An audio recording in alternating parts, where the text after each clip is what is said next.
ఆత్మగౌరవం ఒక అభివృద్ధి మనమంటే కూడా విలువ ఇచ్చే కార్యక్రమాన్ని ఉంటుందని మరోసారి తెలియజేసుకుంటూ ఈ రోజు ఈ కార్యక్రమానికి వచ్చిన మీ అందరికీ ప్రత్యేక అభినందనలు చేసుకుంటూ సెలవు తీసుకుంటున్నాం. ఇద్దరిని తీసుకున్నప్పుడు ఆ పిల్లగా జరుగుతుంది మలమామ చరిత్రలో ఆ పిల్లగా జరుగుతుంది మన యొక్క చరిత్రలో ఆ పిల్లలు మనం చదివితే రాబోయే రోజుల్లో వాళ్ళు చెబితే అప్పుడు వేలాది మంది మనకు తెలియదు. చరిత్ర తెలియకపోతే చాలా విషయాలు ఉంటాయి. ఈ మధ్య మనం చూసాం 10వ తారీఖు మనకు సావిత్రిబాయి పూలే వర్ధంతి జరిగింది. సావిత్రిబాయి నమస్కారం.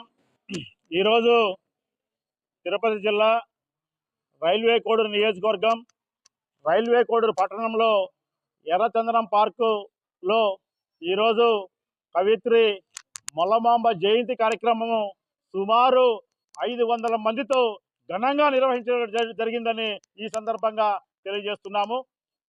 కవిత్రి మొల్లమాంబ ఆమె బద్వేల్ నియోజకవర్గం గోపురం మండలం పెద్ద గోపురానికి చెందినటువంటి ఆ విలేజ్లో ఆమె ఉన్నది. ఈమె చరిత్ర 1450 నుంచి 1530 వరకు ఆమె ఉండడం జరిగింది.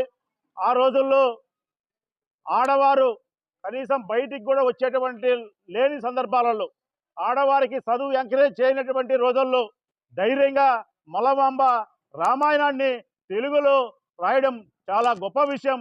అందులో కూడా ఆమె దైవ సంకల్పంతో కేవలం 5 రోజుల్లోనే ఆమె రామాయణం రచించిందంటే ఒక చరిత్ర, ఇది ప్రపంచ చరిత్రలోనే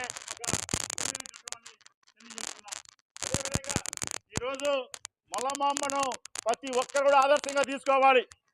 ఆమె చూసినటువంటి ధైర్యం, సాహసం చాలా ప్రభుత్వాలు కూడా ముందుకు వస్తున్నాయి. వారి ద్వారా ఒక ఎడ్యుకేషన్లో కూడా స్కాలర్షిప్లు కానీ ఒక అవార్డులు కానీ ఇవి కూడా పెట్టడానికి ప్రభుత్వాలు కూడా పరిశీలిస్తున్నాయని తెలియజేస్తున్నాము.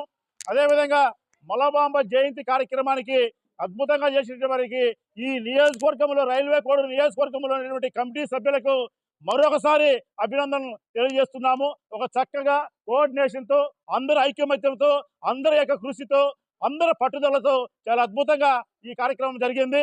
ఇంకా విషయం ఏంటంటే కుమ్మరి శాలివాహనులకు కూడా వారి జనాభా తగ్గట్టుగా రాబోయే రోజుల్లో ఎంపీ ఎమ్మెల్యేల స్థానాలు ఇవ్వాలని కూడా మేము ఈ సందర్భంగా డిమాండ్ చేస్తున్నాం. అదేవిధంగా రేపు జరిగేటువంటి స్థానిక సంస్థల ఎన్నికల్లో కూడా జెడ్పీటీసీలో కానీ, అదేవిధంగా ఎంపీపీల్లో కానీ, సర్పంచుల్లో కానీ, కౌన్సిలర్లో కానీ అన్నిటికీ కూడా కుమ్మరి శాలివాహన జనాభాకు తగ్గట్టుగా ఈ రాష్ట్రంలో రాజకీయ ప్రాధాన్యత కూడా ఇవ్వాలని కూడా ఈ సందర్భంగా తెలియజేస్తున్నాము. ముఖ్యంగా ఈ రోజు జరిగినటువంటి కార్యక్రమానికి మమ్మల్ని పిలిచి ఈ విధంగా అన్ని ఒక అవగాహనతో, ఒక కార్యాచరణతో ముందుకు తీసుకెళ్లినటువంటి కమిటీ సభ్యులకు అభినందనలు తెలియజేసుకుంటూ, ఇంకా ముఖ్యంగా ప్రతి ప్రభుత్వంలో కూడా ఈరోజు చెప్పడం కాదు, రాబోయే రోజుల్లో బీసీ వర్గాల్లో చాలా మటుకు ఎమ్మెల్యేలు, ఎంపీలు లేకపోవడం వల్ల ఈరోజు చాలా సమస్యలేని మేము ఒకటే చెప్తున్నాం. స్వాతంత్రం వచ్చినాంచి కూడా 16 ఎన్నికలు ఈ దేశంలో జరిగితే కుమ్మరి శాలివాహన జనాభా తగ్గట్టుగా ప్రతి ఒక్క ఎన్నికల్లో ఒక 2-3 ఎమ్మెల్యేలు ఉండాలి. ఈ లెక్కను పెట్టుకుంటే సుమారు 35 మంది ఎమ్మెల్యేలు కుమ్మరి శాలివాహన నుంచి రావాలి. ఇంతవరకు ఒకడు కూడా రాలేదంటే ఇది చాలా అన్యాయము. ఇది సామాజికమైనటువంటి ఉద్యమం.